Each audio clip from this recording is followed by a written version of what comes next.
Nigeria's democracy has been fragile and fluctuating since independence. Successive governments have struggled to create a sense of national unity in a complex country whose borders were drawn by British colonists incorporating more than 200 ethnic groups.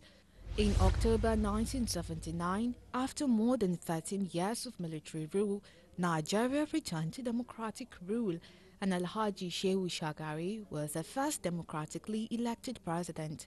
Nigeria has a democratic constitution with a federal system modeled on the US. But some commentators say Nigeria is not currently a true democracy to its entrenched corrupt political class, its dwindling electoral participation, popular suspicion of the ruling class, security and law enforcement challenges, shrinking civil liberties, and weak democratic institutions.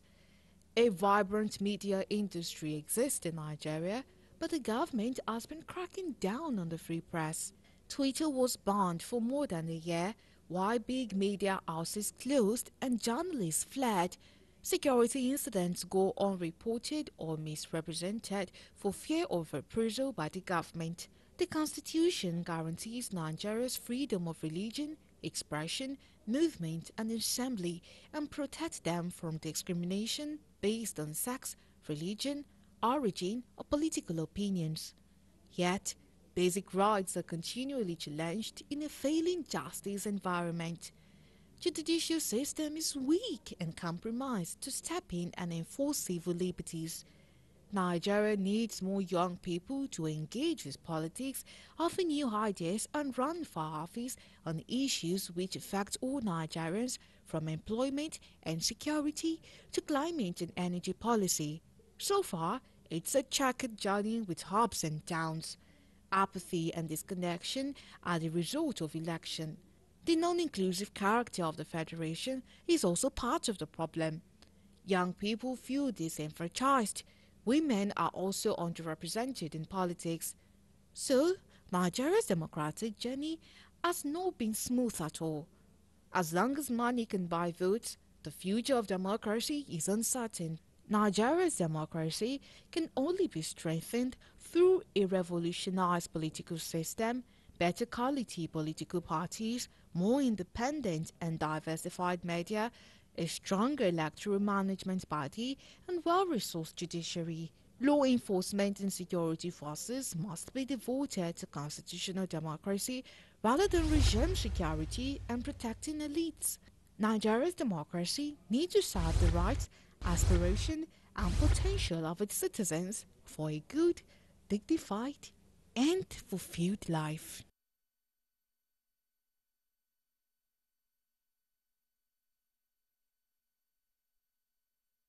We are in a very interesting times. As people, you don't need a prophet to tell you that a nation with Nigeria's youth unemployment rate will be violent as more and more politicians are throwing themselves into the ring for various public offices. Remember, it is your vote that will validate your choice on election day. Pick up your voter's card and choose the right leader and secure your future.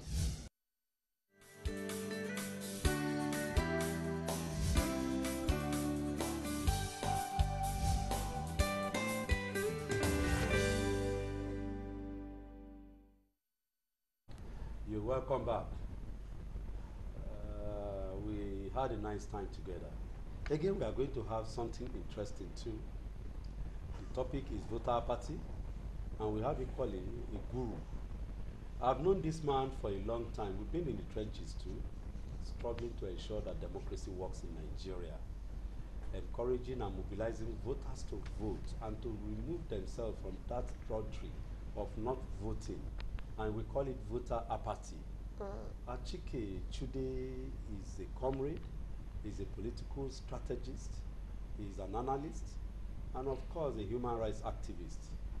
We have been in the trenches, as I've said. We've been together working to ensuring that Nigeria's democracy is better than before.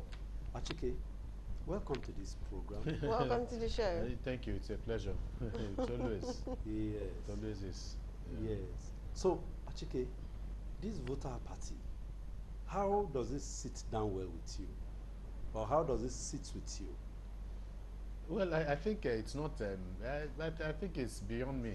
I think actually the question should even be broader. How does it sit well with Nigeria? So Okay then. Okay then. And you are in Nigeria. Yeah, you represent exactly. the Nigerian people yeah, of that seat. yeah, exactly. Because ultimately, Uh-huh. you know, it's about governance. It's a governance issue. Good. You know, and governance is also about the welfare of the people. It's also about the security of the people. Yes. And so when you look at at least the basic provision of the Constitution, in terms of the constitutional expectation from the leadership, it just says two things. You know, the welfare of the people and the security. Yes. You know, because you need to have a secured polity before you now begin to talk about the welfare of the people. And all of these things can only play out when the people exercise their franchise, when the people themselves are involved in governance. So when you look at the issue, for instance, the definition of democracy as government of the people, for the people, by the people, and all that, there are certain presuppositions, you know, even with that. It presupposes participation and representation. You know, representation of the people by the people, you know, by those the people have elected. It presupposes that active participation from all and sundry. And part of this active participation goes to the heart of this topic, voting. You know, a voter enthusiasm or voter apathy. Because ultimately, you know, that is what determines the kind of, you know, leadership that a country or citizens will have in place.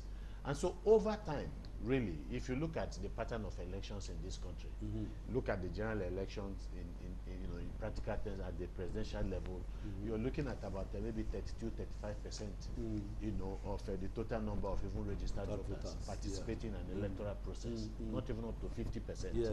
half of the registered voters. Yes. At state, you know, government, the governorship level, it is even worse. Yes. Then you now talk about maybe other offices like the Senate, House of Reps, and so on, more apathetic. Yes. And then the worst of them all is local government election, Yes. which is supposed to be key. The A lot of key. people do not understand, Yes. because that is the government that is closest to the people. And so, you mean, like the last exercise in Lagos State, Poor. you know, exceedingly poor. Some of these senators and members of House of Reps were represented with votes as low as 5,000, or in some cases 2,000, and that cannot be properly representative. You know, so this has been the bane, really, of the politics of this country for a very long time. Yes. There are reasons, you know, for that. First of all, you know, governance is also about give and take. Yes. You know, and people tend to want to. It's like the issue of taxes, for instance, and people are asking, why are citizens not paying taxes? And citizens will ask you why they should pay taxes. After all, they know what is going to happen to their money. You know, as far as you understand. So there has to be that trust. Once there's a trust deficit, it affects the perception of people about their political leadership. You know, and so they are not going to, their hard-earned money, they are not going to say they are going to Throw pay it tax into the waste basket. Thank you. Because once they move on the road, the roads are bad. You know, their suspensions, their vehicle suspensions are in terrible state and all that. So, and so many other things. And I think the same thing, you know, we find the same thing with the politics of this country. People for, you know, all of, from 1999 to date, 23 years of unbroken democracy, as they want to remind us, or they like to remind us. What do we have to show? We look at where we were in 1999, you understand, and where we are today. Look at the exchange rate. Look at the standard of living. You know, look at the issue of security or insecurity. Look at the corruption index in Nigeria. I'm sorry, comrade, to actually cut you. This question just actually, it has been in my head. But funny enough, I don't know how you even drove towards that angle, which is democracy. How far and so far? Like, how far we've been coming, just the way you're saying, this year to now. Please, can you actually give us more? I want you to go in depth now, because I know you just, it was just a because what I was trying to do was to build a basis or to build grounds for the case I'm going to make about voter apathy. You understand? So what I was just trying to do is to draw a connection between governance, you know, and the response of the people to governance. You know, so in the absence of what people see, because people have an idea, the fact that people are angry, it is not a solution. The issue of voters apathy, when people say, look, yes, what are they doing for us? Why should you go and vote? In some cases, they will tell you, after all, the votes do not count. Then it means that you are talking about a people that are not properly enlightened about their responsibilities and duties. You understand? Because if governance, if you are talking about failure of governance, you are talking about the failure of the people. Yes. Do you understand? Somebody has said that the price we have to pay for our democracy is eternal vigilance. You know, so if the politicians are not meeting up, it is because we have ensured through our complacency, you know, and lack of zeal or interest, you know, lack of political maturity. It is the docility that we had the ones that have made it possible. You know, and so when you, and because the thing about it is that politicians like environments or political situations where the citizens are not involved. Yes. The politicians do not like it when the polling booths or polling units are filled with people who have come to vote. Because when they want to talk about manipulation, when they want to detail people to go and carry the ballot boxes and the rest, the people can be intimidated. Those few people they want to send can be intimidated by the sheer number of the people that are, you know, that are interested in the electoral process. You know, and so when they get there, they see this large mass of people, they are hesitant about whether to involve themselves in a process, you know, that takes away from the election. So these are some of the issues. So I think over the years, you know, people have not seen any reason, you know, in terms of government succeeding, you know, in governance, in providing the so-called benefit, you know, benefits of a democracy or dividends of democracy. People have not been able to, you know, tie it together with their active participation in the electoral process. You know, and so you look at, for instance, the standard of living today. That's how you measure. Do you understand? What is my life today? Is it better now than it was yesterday?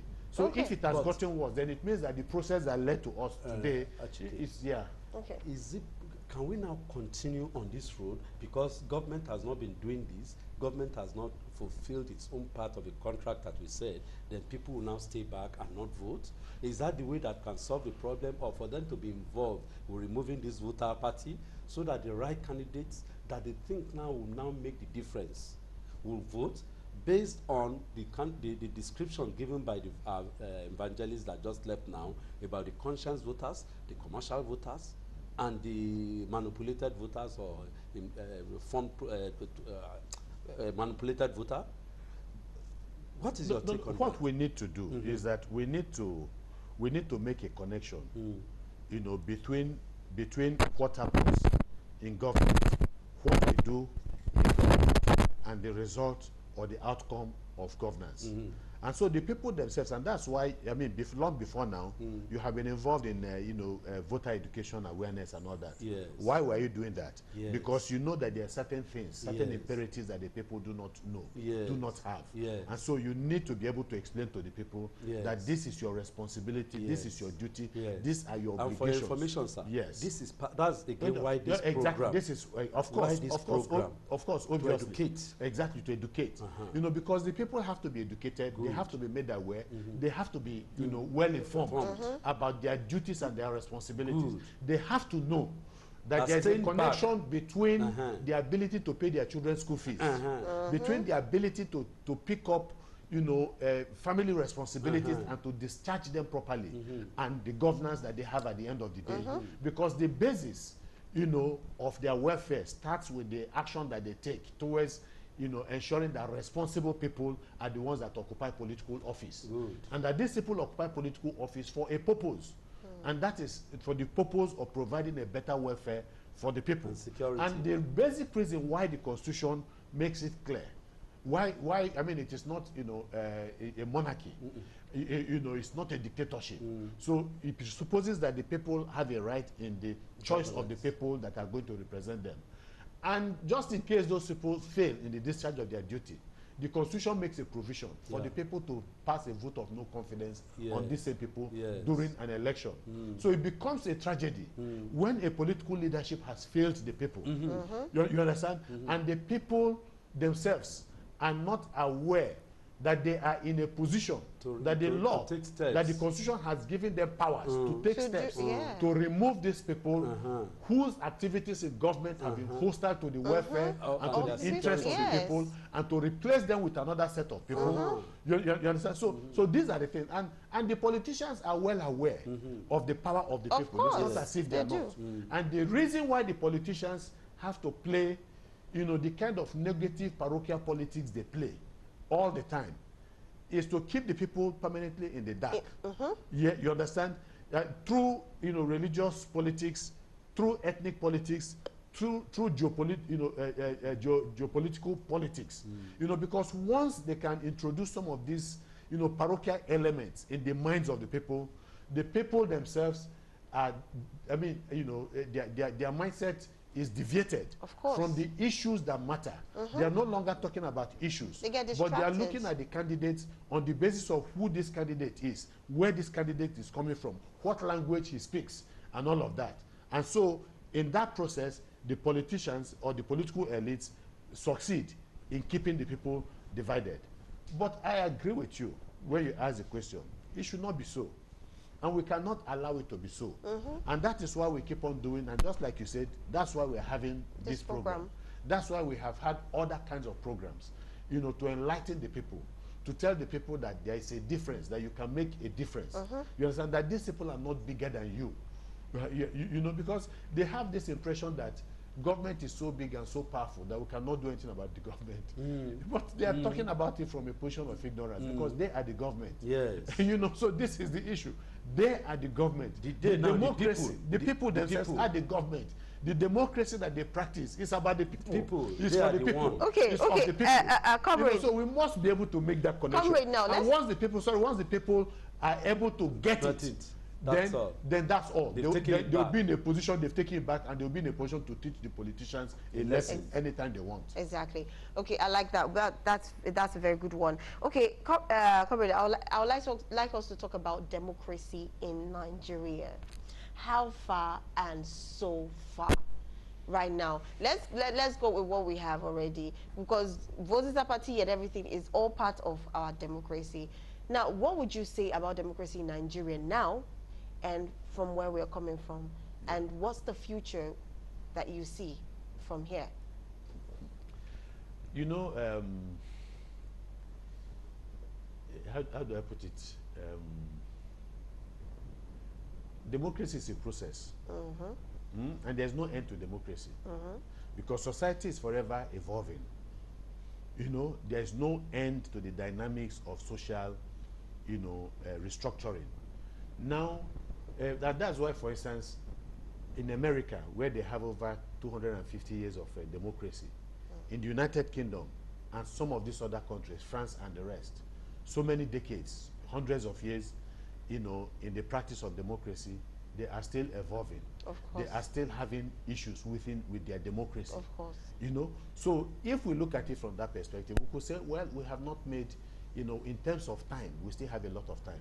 But we do not exactly have time. Because the reality is that if you do not get it right as quickly as you can, society risks getting to a level of implosion. You know, we have seen what happened with a place like Somalia. We saw what happened in Sierra Leone, where Nigerians, I mean, the Nigerian military had to step in. We saw also what happened in Liberia, even within democratic dispensations. And so sometimes people have this impression that whenever you talk about a democratic government, that you are talking about, you know, that is the end of it all. It's democracy, you have a democracy. You could have civilian governance and you could have a dictatorship. And we have had it all over, across the whole of Africa. You're talking about Mobutu Sese Seko. You are talking about Jean-Bede Bokassa. You are talking, some of them were civilian, you know, civilians. Military guard. From military guard, you know, became civilian. Presidents under a democratic setting, and yet some of them were worse than military dictatorship. So the fact that we have civilians in power is not an indication that the civic space is free. Do you understand? You know, so now how far have we gone with our democracy? In a way, I would say not too far. If there's anything we can hold and say, yes, maybe we've done well, is the fact that this is the first time we're having over 2 decades of civilian democratic process without military interruption. This is the first time. So you could say, oh, well, perhaps that is an indication that the more we go into this, the more we're involved in it, the more things are going to get better. You know, but then you look at the essence of democracy, like we have said, in terms of the provisions by the of the Constitution, is you ask yourself what has been the outcome of our democratic experiment from 1999, experience from 1999 to date. Cost of living, insecurity in our country, you know, healthcare is in shambles, education, you know, is in disarray with the ASO strikes and all that, you know, and so many other things. Infrastructure, you know, is decrepit. And so what exactly can you look at and you say, look, yeah, we are okay. Look at the exchange rate. The country is still, you know, we still have about, the country is still paying about 90% of her debt, or, you know, of the budget, the country's budget, to service debts and all that. And then you look at so many other indices, whether economic or political, and you realize that we have a problem. So from that perspective, we have not done well. The fact that, yes, for every single election from 1999 to date, when you have off-cycle elections, we still have to rely on the deployment of about 30,000, 35,000 security forces. It's not an indication. What do you mean by this off-cycle, so that our people understand? What do you mean by off-cycle election? Off-cycle. Okay, off-cycle. You know, all elections in Nigeria, especially general elections, were supposed to be held in one day. In one day. That is also, if all elections, governorship, presidential, and so on, are held in one day, they don't have an off-cycle election. But because of the perversion of the political class, because of the manipulation of the process and the rigging that took place, you know, you had instances where elections were decided, you know, were not decided at the polling booth, but were decided by the courts. Yes. It is not the duty and responsibility, and the courts. Some lawyers or some judges have said it in the past, that judges should not be the ones to determine the fate of election, the vote of the Nigerian people. It should be done by the Nigerian people at the polling units. But when the politicians will not allow the proper thing to be done, and some politicians feel that they have been cheated out of the process, they go to court. So when a governor, for instance, has enjoyed about 2 years or 3 years of governance as the governor of a state, the constitution, maybe when it gets to the level, the court gets to the level maybe of the Supreme Court, for instance, they say, no, this man did not deserve in the first place to be sworn in, because he never got the mandate of the people. This is the person that got the mandate of the people. So they declare that election a nullity. You understand that the man, even though he has been in power for 3 years, was never governor of this state for any one day. Now that is where the problem starts. So, and from the moment, because the constitutional provision is that everybody that enjoys, you know, political office, for instance, at the level of government, say 4-year tenure, he must serve 4 years. So you now have a problem while others have been elected, you know, for a 4-year term. Somebody has spent 3 years of this tenure. So the man now comes in and does 4 years. So what it means is that when other people are also doing their, you know, their own 4-year tenure, this man's 4-year tenure is 3 years after they have done theirs. So it becomes an off-cycle election, and the election that is not held at the proper time, at the time that the other elections are holding. Okay. So it's now off-cycle. Okay. All right. Very quickly, let's go over to see what we have for next week, and we'll be right back, of course, to read messages coming from our viewers online. Let's take it away.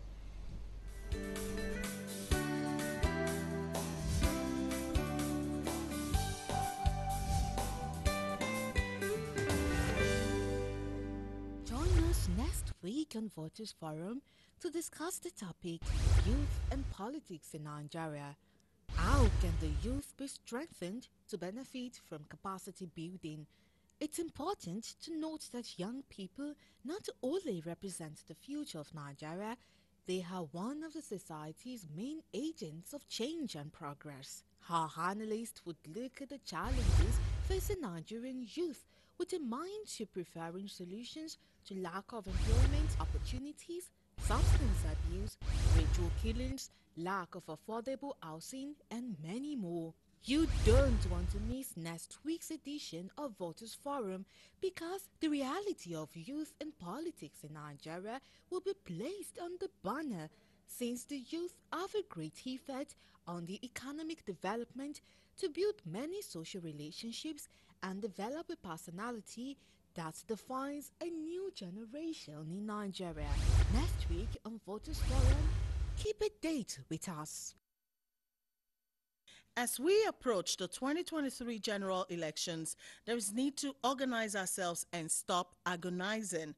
We have been taken for a ride by the political class. We want to organize ourselves, educate ourselves, and be more involved in the political process to ensure that political leaders deliver on their campaign election promises as well as manage the country well for a better future for our children. The benefits to be derived as a member of this group are enormous, which includes 1. Opportunities to be part of those to interact with candidates in our various constituencies. 2. Training through conferences, seminars, and workshops in respect of democracy and good governance. And 3. Travel opportunities all over the world to attend and be involved in democratic activities for the betterment of humanity in general. Visit votersawareness.org.ng for more information.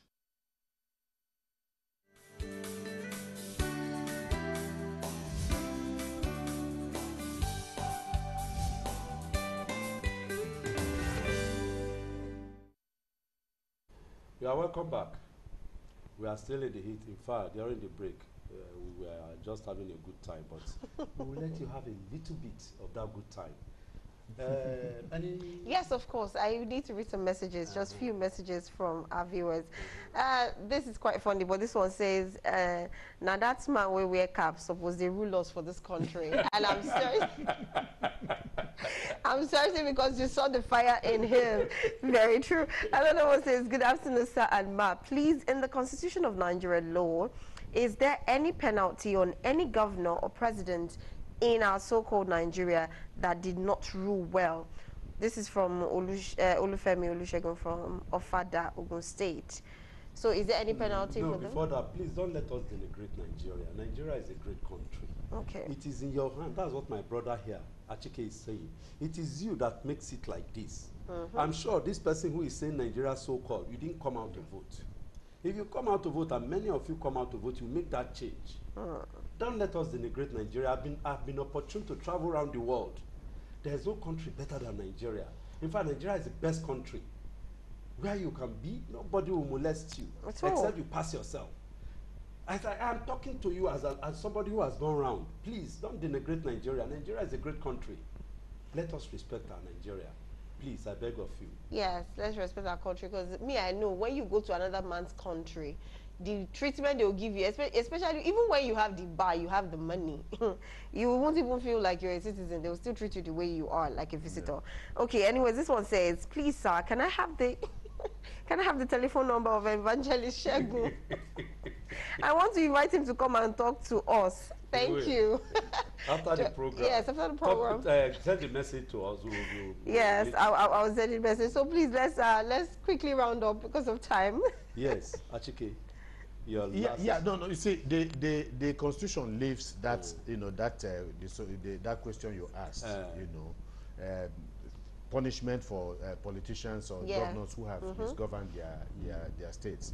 There are constitutional and legal provisions, really, for somebody. For instance, even within the State House of Assembly or National Assembly, when a president or a governor has misbehaved in ways that are inconsistent with the provisions of the Constitution, he can be impeached. That's a punishment. He can be removed from office. That's a punishment. Okay. When he leaves power, for instance, and he's involved or accused of corruption, he can be prosecuted, by the anti-corruption agencies. Not that he can. Then they are prosecuted. Of course. You remember Dariye and Nyame. And Jolly Yame. So that's a form of punishment. And then the biggest form of punishment lies with the people. Remove them. Once they have done their first term and you believe that you found them incompetent, you get them removed from power immediately. Don't vote for them. Vote for somebody else. But lastly, maybe talking about voter party. Let me just say something very quickly, like in 30 seconds. This is a very unique program. I mean, this is a program that is absolutely dedicated you know, to the enlightening of the Nigerian voter, and that is very, very key. You don't find that in so many, you know, other you know, television stations, and I think it is a very good thing because the voter there wants to learn. He's keen to learn. Of course. You know, he's worried about his country. So it is programs like this that can, you know, help to give him hope that look, there can be something better for this country. Yeah.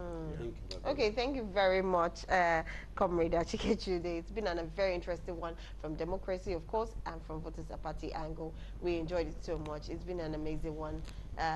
Well, let me round up so you can close the show. Thank you so much, guys, for being part of the show. I'm so sorry we could not take so many messages. A lot of people are saying a whole lot of things, especially for our evangelists. But don't worry, all your questions will be answered. We'll bring him back for you. We'll bring him back again. Because we know that that's by popular demand. Yes. And of course, we'll break all rules and protocols to bring him back to you. Of course. And of course, Achike will thank you It's for a pleasure. Thank you. my people, please just tell your friends and your people out there that there is a program that is a light of politics and that it is a must watch so that you get educated as you move. The campaigns have started now. You will be hearing things that will help you to tackle the politicians very well, to ask them questions, probing questions. Till next week. All right. Okay, you're still... From next week, no. Okay. From till next week, I give you, I wish you all the best and just have a great week ahead of you. Thank you. All right. Thank you, Barrister. Sorry to cut you in. And I'm sorry. Yes, thank you so much, guys, for actually being part of the show. We'll see you next week. We'll bring more to you. I'm Rose Blossom. Do have a beautiful weekend.